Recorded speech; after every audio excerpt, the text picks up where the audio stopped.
Bonjour à tous, Sébastien Saint-Pierre, encore une fois avec vous ce matin. Bien heureux de vous retrouver ici dans la quotidienne de la vie agricole, qui on sait est pas en direct, mais en podcast. Premièrement, 5 jours semaine dans 13 radios FM au travers le Québec et l'Ontario français.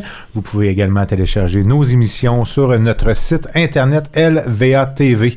Donc, avec plaisir, vous allez même pouvoir revoir des émissions d'il y a quand même très, très longtemps, voire 1 an ou 2 par en arrière. Je suis avec mon acolyte de toujours, M. Yannick Patelli, ainsi que nos amis Simon Bégin et Christian Ponce également aujourd'hui avec nous pour parler du Syrah. Bonjour Sébastien. Bonjour. Alors voilà, on est en studio effectivement avec Simon et Christian et on va effectivement vous entretenir aujourd'hui d'un salon que vous ne connaissez peut-être pas. Nous, le mois de janvier, c'est un peu le mois des salons puisque on le sait qu'on a fait, on en parlera dans les prochaines semaines aussi, on a fait le salon de Saint-Hyacinthe en collaboration avec les céréaliers du Québec et le salon CIMAC, le fameux salon de la machinerie agricole à Québec dans les dernières semaines. Mais entre ces deux salons-là, il y avait un salon très important en fait en France.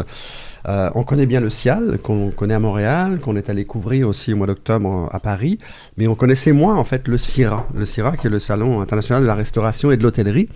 Et on a un de nos collaborateurs, Christian, qui s'y est rendu. Donc on va échanger avec lui, Simon, pour essayer d'en savoir un petit peu plus sur le Syrah. Ceux qui voudront d'ailleurs suivre l'information du Syrah verront que sur le site, depuis une quinzaine de jours, il y a eu une quinzaine de textes qui ont été mis en ligne. Christian, quelle est la grande particularité du Syrah versus les autres salons? Bon matin. Alors le Syrah, comme son nom l'indique, c'est le Salon international de la restauration, de l'hôtellerie et de l'alimentation. Ce salon, à la différence d'un Cial, est vraiment un salon dédié aux professionnels de l'agroalimentaire. On y retrouve l'ensemble de la chaîne agroalimentaire et ce, pour les professionnels. Et à 80% pour les gens qui utilisent, les restaurateurs, les pâtissiers, les boulangers. Donc les gens qui produisent, les transformateurs, les acheteurs, à la différence du Cial qui est, on va dire, un salon beaucoup plus mécanisé et beaucoup plus industrialisé. Donc c'est pour ça que le Syrah offre en général des concours tels que le championnat du monde de pâtisserie. Il y a eu aussi le championnat de France de boulangerie en tout début de salon. Il y a beaucoup d'événementiels à travers le salon. En fait. Effectivement, vous allez retrouver les plus gros joueurs du milieu de la restauration. On va trouver les championnats de France de boulangerie qui sont couverts par toute la partie matérielle, les moulins. Vous avez un peu plus de 8 stands avec les plus gros moulins, notamment certains que j'ai rencontrés, les petits moulins de France ou les moulins Suire ou encore les moulins d'Autrièvre. Ce sont tous des organismes qui sont là pour faire valoir leur savoir-faire et bien entendu à chacun un peu on va dire sa compétition. Bien entendu à Lyon qui est la ville gastronomique par excellence puisque c'est le terroir de Bocuse. On va retrouver au haut de la chaîne les Bocuse d'Or qui sont la compétition pour tout chef cuisinier qui rêve un jour d'être un grand. Certains rêvent d'être astronautes, certains jeunes rêvent d'être cuisiniers et d'être un jour au guide Michelin pour pouvoir avoir une table étoilée, comme on dit. Alors, on va revenir tout à l'heure sur justement les Bocuse et en fait sur le concours de pâtisserie, mais peut-être dans un premier temps pour que les gens situent bien et Lyon en fait une des plus grosses villes de France après Paris et Marseille en fait, si je ne me trompe pas. Presque. Oui, je crois que moi je suis Marseillais, donc je vais dire Paris-Marseille. Le Lyonnais va dire Paris-Lyon-Marseille. Donc c'est Paris-Marseille. C'est Paris-Marseille les plus grosses, c'est sûr. Non, mais Lyon, de mémoire, Lyon, c'est 500-600 000 habitants. Mais ce que je veux dire, justement, c'est la proportion. Parce qu'il y a 200 et quelques mille visiteurs, en fait, qui viennent à Lyon pour le Syrah. C'est pour comprendre l'ampleur, en fait, du salon. Parce qu'en fait, de 200 000 personnes, je pense que c'est ce qu'on voit ici à Saint-Hyacinthe, en fait, quand il y a l'expo de l'été. Il y a effectivement sur 10 jours pas loin de 200 000 personnes qui passent. Mais ce que je veux dire, c'est que pour la ville de Lyon, de ce qu'on a pu voir dans les différents reportages qui ont été faits, c'est qu'un événement assez magistral en fait. Pour ce qui est de justement de cet événement-là quand on arrive. Parce que nous, on a vécu en fait le Cial à Paris. J'avais déjà vécu le Cial à Montréal, mais le Cial à Paris, quand on arrive déjà à Paris au Cial, on comprend qu'il y a à peu près 7-8 pavillons. C'est assez énorme en fait à la Villette. Est-ce que c'est de quelle ampleur c'est le CIRA quand on arrive? Comment ça se passe quand on rentre au CIRA? Alors, il faut savoir que la ville de Lyon met en place tout un réseau qui est totalement dédié au CIRA. Le CIRA, c'est vraiment, pour vous donner un peu des chiffres, c'est 4700 exposants. C'est 140 000 mètres carrés d'exposition, soit, si on le convertit, ça donne un peu plus d'1,5 million de pieds carrés d'exposition. C'est 208 393 visiteurs pour cette 21e édition. Par contre, il faut savoir que sur le 208 393 visiteurs, on ne parle que de visiteurs payants.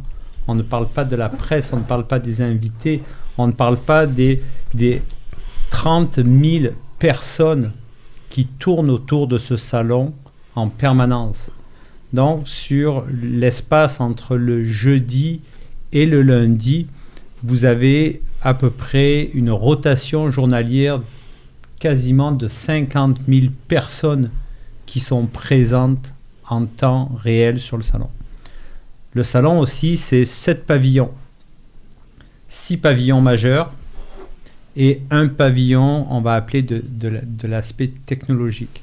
Au sein même du salon, vous avez ce qu'on appelle l'espace VIP, où là, vous avez tous les plus gros joueurs de l'agroalimentaire. Vous avez Champagne Pommery qui va être là, vous allez avoir les Galettes Saint-Michel, vous allez avoir Valrhona, San Pellegrino, vous allez avoir le stand Air France. Vous avez Air France invite ses plus gros clients annuels au salon et à assister au Bocuse d'Or. Dans ce salon VIP, nous avons pu assister justement à une remise de médaille à l'ancienne directrice qui a porté l'événement, Marie-Odile Fondeur, Madame Fondeur. Vous avez énormément d'activités. Et au-delà de ça, derrière ce salon VIP, vous avez la scène des Bocuse d'Or. Donc c'est vraiment une exposition totalement inédite. Lyon accueille pour une ville qui est majoritairement, on va dire, faite de petits bouchons. Vous accueillez 208 393 visiteurs, ça prend des bus dédiés. Vous avez la piste, puisqu'en fait c'est Lyon, vous avez une piste qui est à Lyon, qui est dédiée à l'arrivée pour les jets privés. Notamment lorsque je suis arrivé le premier jour, j'ai eu la chance de croiser 2 jets aux couleurs saoudiennes, puis après qui ont été expliqués par les 300 mètres carrés de stand qu'ils avaient. Oui, et on pourra dire en fait que LVA Média a été assez bien loti dans son pass média cette fois-ci, parce que je pense que Christian a fait le tour de pas mal tous les salons VIP. Simon, qu'est-ce que c'est un ça me rappelle des vieux souvenirs, parce que moi j'ai assisté à un Cial avec M. Garon au début des années 80. Alors, ça nous ramène un peu dans le passé. C'était déjà d'une ampleur extraordinaire. J'en garde un souvenir mémorable, mais j'imagine que ça a évolué beaucoup. Moi, ce qui me frappait dans les salons, ce salon-là, mais aussi les salons qu'on avait au Québec, puis ça frappait aussi beaucoup M. Garon, il était fasciné par l'innovation. Lui, il répétait souvent, il venait d'autres milieux que celui de l'agriculture, M. Garon, mais il était fasciné par la force, la diversité de la recherche et de l'innovation dans le domaine de l'alimentation. Toutes les découvertes, les nouvelles méthodes de production. Alors, est-ce que cet aspect-là d'innovation, de percée technologique était apparente dans le salon de cette année? Oui, tout à fait. En fait, il faut savoir que chaque exposant a la possibilité de présenter ce qu'on appelle l'Innovation Award, qui est totalement dédié et qui reçoit son propre prix. Donc en fait, chaque maison, que ça soit du packaging, que ça soit des nouveaux produits. D'ailleurs, j'ai eu la chance d'avoir plusieurs contacts sur place avec des gens du milieu de l'agroalimentaire que je fréquentais déjà à l'époque où je fréquentais les Cial.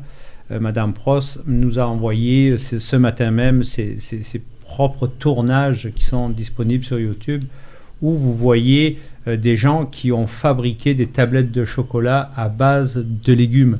Donc vous avez vraiment cette volonté. Ces 7 pavillons sont là pour mettre et couvrir surtout tous les aspects de l'agroalimentaire. Bien entendu, pour les professionnels, c'est un avenir. L'innovation fait partie, la recherche est la clé du succès de l'avenir en général, et tout autant que, on va dire, les vieilles recettes de grand-mère qui font l'objectif de ce salon. Mais la recherche est au cœur. D'ailleurs, quand vous rentrez par l'accès principal, vous avez la partie, on va dire, présentation, parce qu'il y a quand même plus de 28 conférences qui sont données avec des chefs, que ce soit des gens qui font de l'innovation dans de la machinerie, dans du distributeur automatique, dans la manière de collecter. On parle de circuit court, on parle de circuit d'innovation dans tout son domaine. Et après, vous arrivez, avant d'arriver sur la place, ce qu'on appelle la place des Lumières, d'où le nom, c'est le pavillon, c'est l'exposition des innovations. Est-ce qu'il y a des innovations qui vous ont frappé, des nouvelles tendances qui se dessinent?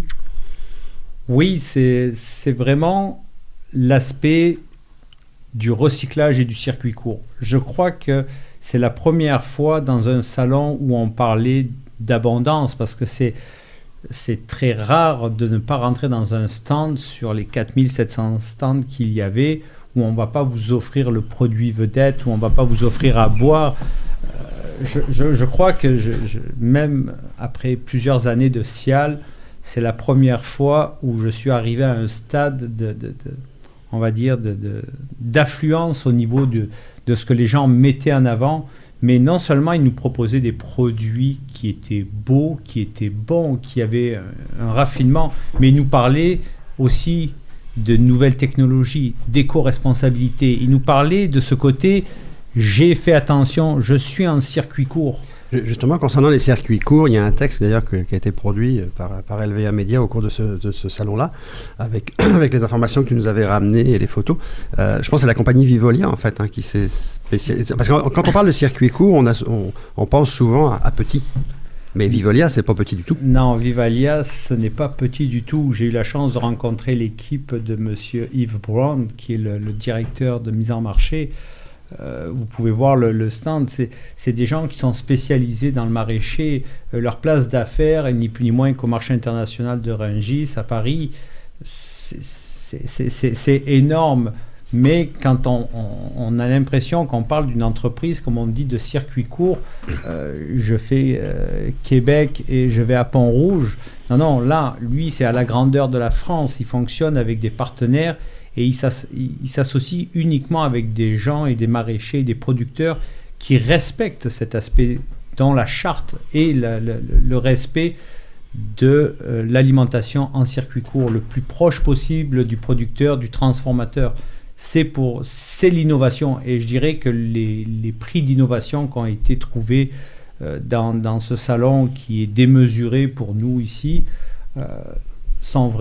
ont tous un lien, ont tous à cœur de retrouver un minimum de sens sur le fait de ne pas dépenser à outrance et arriver à faire quelque chose de... C'est intéressant, donc, l'approche circuit court qu'on imagine toujours en microéconomie, là, on peut l'appliquer à grande échelle quand même. C'est ça que ça veut dire, cette expérience-là. Exactement. Le cahier de charge, quel qu'il soit, le principe, c'est comme le principe de l'aspect de culture raisonnée.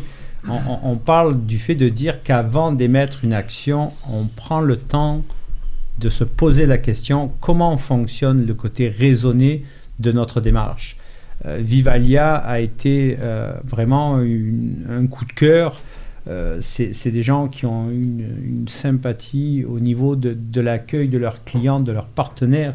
Ce sont des gens qui ont su et qui ont une valeur et qui leur tient vraiment à cœur de dire « Je veux faire en sorte de faire un pas pour ma ville, pour ma région, pour mon partenaire. » Alors Christian et Simon, on va aller à une courte pause et on revient pour la suite.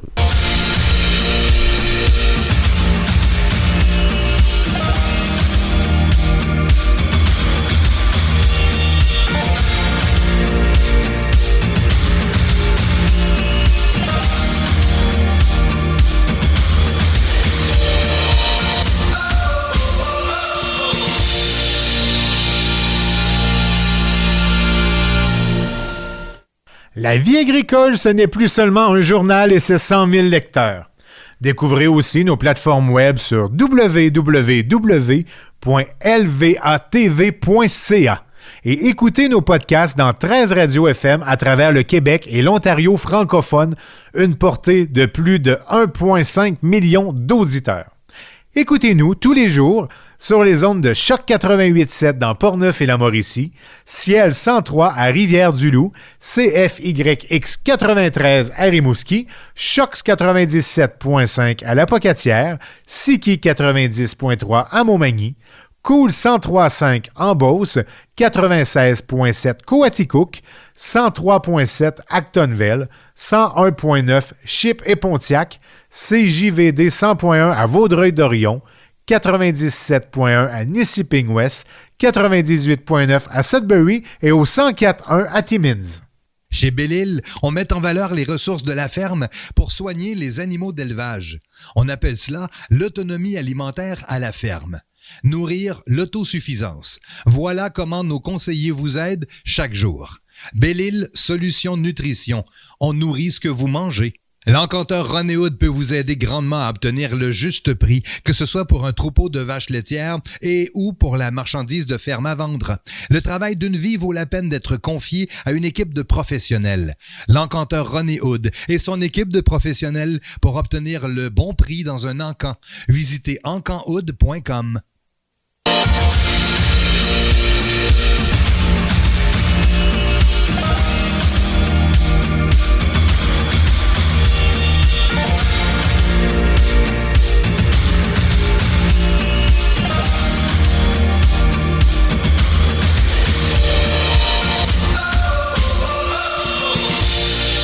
De retour à la quotidienne de la vie agricole aujourd'hui avec Christian Ponce, Yannick Patelli, Simon Bégin, moi-même Sébastien Saint-Pierre. Et j'ai pas parlé beaucoup durant la première moitié de l'émission, mais c'est tellement intéressant. On apprend énormément aujourd'hui sur le salon du CIRA qui a eu lieu du côté de Lyon, en France, dans les premières semaines de janvier. Alors, Christian, continue à... Pas Christian, pardon, mais c'est sûr, Christian, ben oui. Mais peut-être Simon avant, parce que pendant la pause, Simon nous disait que quand il entendait parler Christian nous dire autant de toutes les choses qu'il avait pu déguster, toutes les coupes de champagne qu'il avait pu boire dans les carrés VIP, ça rappelait des bons souvenirs à Simon avec M. Garon. En fait, je voudrais souligner le danger qu'il y a pour un ministre de l'Agriculture comme M. Garon, avec sa corpulence, à visiter un tel salon. Parce que tout le monde, alors imaginez des centaines de kiosques où tout le monde a un produit plus appétissant les uns que les autres à offrir, et le ministre qui se promène, alors d'abord, il est très gourmand, donc il veut y goûter, mais en même temps, tout le monde veut que le ministre goûte à leurs produits pour prendre une photo. Alors lui, il se trouve rapidement dans une position de plus vraiment être capable d'en prendre, mais incapable de refuser, parce que tout le monde veut que le ministre goûte à leurs nouveaux produits. Alors, c'était parfois agréable, mais à la fin de la journée, difficile. Ça pouvait être pénible un peu. Alors, Christian n'a pas nécessairement rencontré le ministre de l'Agriculture lors de son passage au CIRA, mais Christian a quand même rencontré une ancienne ministre de la Culture, Lisa Frula, qui est maintenant directrice générale de l'ITHQ. Donc, en fait, vous avez eu des contacts avec l'ITHQ, Christian, lors de votre passage, parce qu'en fait, elle faisait partie de l'encadrement d'Équipe Canada. Elle était avec M. Garcia, je pense, de l'ITHQ, c'est ça? Oui, tout à fait. En fait, j'ai rencontré donc effectivement Madame Frula sur les Bocuse d'Or. Mais avant ça, les 2 jours d'avant, il y avait donc le championnat du monde de pâtisserie. Et l'équipe Canada était menée par Daniel Garcia, qui a fait un travail formidable. Faut savoir que lorsqu'on parle de pâtisserie, et on a mis quelques photos sur le site, c'est du travail, c'est énormément de travail, ce sont des athlètes de très haut niveau. J'ai eu la chance d'en parler avec plusieurs personnes qui sont venues les soutenir, notamment au retour dans l'avion et un peu avant au salon à Lyon. Ce sont des gens qui ont travaillé fort 8 heures par jour dans des conditions d'entraînement, en conditions réelles. Il faut savoir que le public, il y a à peu près 1300 personnes sur le plancher qui hurlent, qui crient, qui tapent du tambour. Rien qu'en pâtisserie, cette année, vous aviez 17 équipes, 17 nations, vous en aviez 24 pour les Bocuse d'Or. Donc l'ITHQ et notamment Madame Frula a eu la chance de pouvoir échanger, amener toute cette équipe à ce niveau-là. Et de remporter un prix, d'ailleurs. Et de remporter un prix, oui, le prix, on va dire, de l'éco-responsabilité sur les produits travaillés. Faut savoir qu'à l'heure actuelle, en pâtisserie, les championnats du monde se sont soldés par la victoire du Japon devant la France et l'Italie. Et même si on est au pays de Bocuse, le Bocuse d'or 2023 a été alloué au Danemark. En deuxième place, la Norvège. En troisième place, la Hongrie. Les Français ont eu un plat de consolation. Donc, pour vous dire à quel point ce niveau est élevé, à quel point ce sont des gens qui sont des athlètes dans ce qu'ils font. Et l'ITHQ, je crois, a vraiment bien compris toute l'importance de cette structure, de participer et d'accompagner.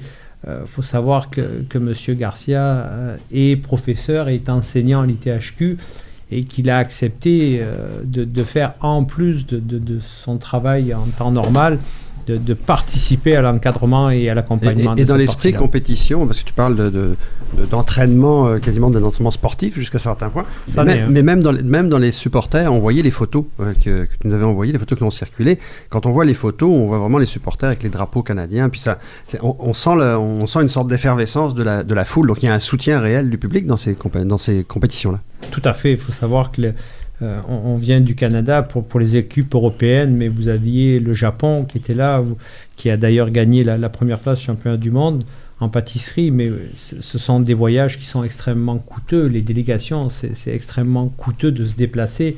Donc le sacrifice que font les gens et qui sont accompagnés dans cette structure-là, je crois que l'ITHQ, qui est quand même une institution au Québec qui veut mettre en avant, qui veut aller de l'avant avec cette structure-là, a vraiment bien choisi le bon salon pour commencer à refléter toute cette volonté-là.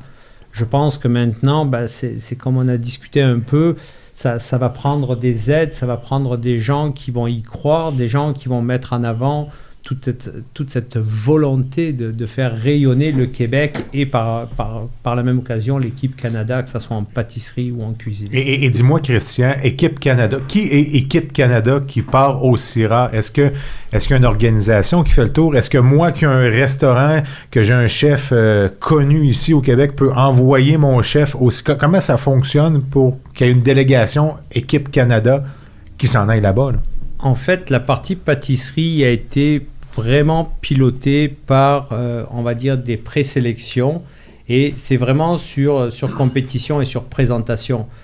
Pour la partie Chef Canada, je sais qu'il y a ce qu'on appelle l'équipe Chef Canada. C'est une entité qui gère et qui regroupe les meilleurs chefs du Canada. Tout se fait bien entendu sur compétition, sur présentation. Ce sont des gens qui travaillent fort chaque année, qui vont présenter comme n'importe quelle compétition de tennis. On commence par les locaux, les provinciaux, puis après les nationaux, les mondiaux. Etc. Donc c'est vraiment une structure. Au-delà du glamour, il y a aussi un côté très pratico-pratique dans ces événements-là, puisqu'il y avait aussi un article qui est sorti, tu nous faisais part en fait de la problématique de la main-d'œuvre, qui est une problématique un peu pour tout le monde, en fait, que ce soit en France ou ici, et que des solutions technologiques sont présentées face à cela. En fait, il y a toute la digitalisation des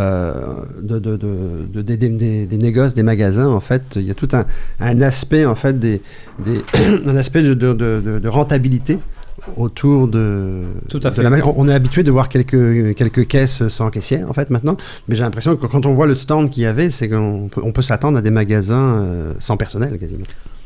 En fait, l'objectif est de répondre à une problématique, n'est pas de remplacer l'humain par une machine. Ce que m'expliquait le responsable du kiosque on va dire, d'automatisation et de distribution, c'est que lui, ce qu'il disait, c'est que ce qu'on veut, c'est faire en sorte que les gens soient à la bonne place au bon moment.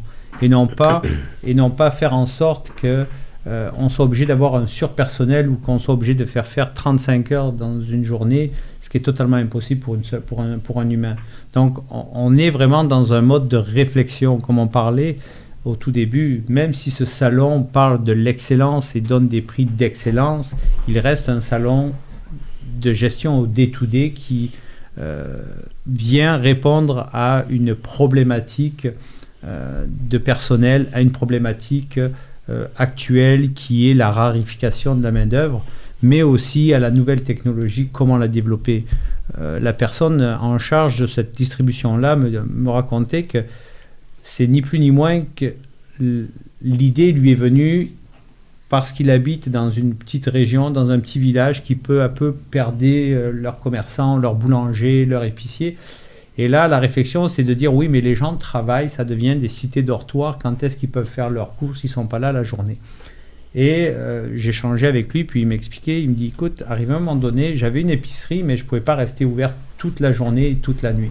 Et de là, il s'est rapproché pour la gestion de tout ce qui était distribution, et il a mis ni plus ni moins qu'un distributeur par rapport aux gens. Ça a commencé avec, lorsqu'il a commencé à faire un peu de pharmacie, donc le pharmacien passait en journée, mettait dans des box, et puis les gens venaient récupérer. C'est devenu très très pratique, et c'est surtout devenu très très courant à Paris, que vous faites votre commande en ligne, vous faites votre réservation de médicaments sur ordonnance, vous arrivez, on vous envoie un code avec téléphone, maintenant tout est électronique, vous arrivez, vous tapez votre code, vous sortez vos affaires, puis même si c'est 11h du soir, c'est 2h du matin quand vous rentrez de travailler. Mais de plus en plus, même ici au Québec, on commence à avoir des commerces du côté de la région de Montréal. C'est 100%, je ne veux pas dire des machines distributrices, mais c'est 100% électronique. Il n'y a plus vraiment personne en avant. Donc, on vient, on rentre avec notre carte, on est capable de venir se chercher quelque chose. Puis c'est malheureux, mais les guichets automatiques, là, 20 puis 30 ans, nos parents arrivaient devant le guichet, ne savaient pas trop comment ça marchait, puis ils disaient, un jour, vous allez tout perdre votre job. Mais c'est vrai, il y avait raison. Mais les personnes n'ont pas perdu leur job, ils ne sont plus là pour nous servir. Il manque de main-d'œuvre. Donc, justement, tout ce qui s'en vient au niveau d'automatisation comme ça, on est rendu là un petit peu partout, là, Patrick. Alors, merci à Simon. Peut-être dernier commentaire, on arrive en fin d'émission. Écoutez, ça donne le goût d'y aller à une prochaine édition. Est-ce qu'il y a quelque chose de semblable dans la restauration au Québec ou c'est confondu avec le grand salon de l'alimentation? Je dirais qu'à ce niveau-là, au nombre au drainage de visiteurs et au niveau de la mise en marché, je ne crois pas. C'est même en Europe, c'est le CIRA Lyon. Vous êtes dans le berceau de Paul Bocuse, qui est un des chefs les plus renommés. Je ne crois pas, je ne veux pas dénigrer ou je ne veux pas dire que Lyon, même Paris, le Cial Paris n'accroche pas même de loin le CIRA de Lyon. Maintenant, si vous le permettez, j'aimerais quand même, dans cette trame, j'aimerais remercier deux personnes qui ont été vraiment des facilitateurs, on va dire, en plus de tous les gens que j'ai croisés sur place, avec qui j'ai eu beaucoup de plaisir à partager ce salon.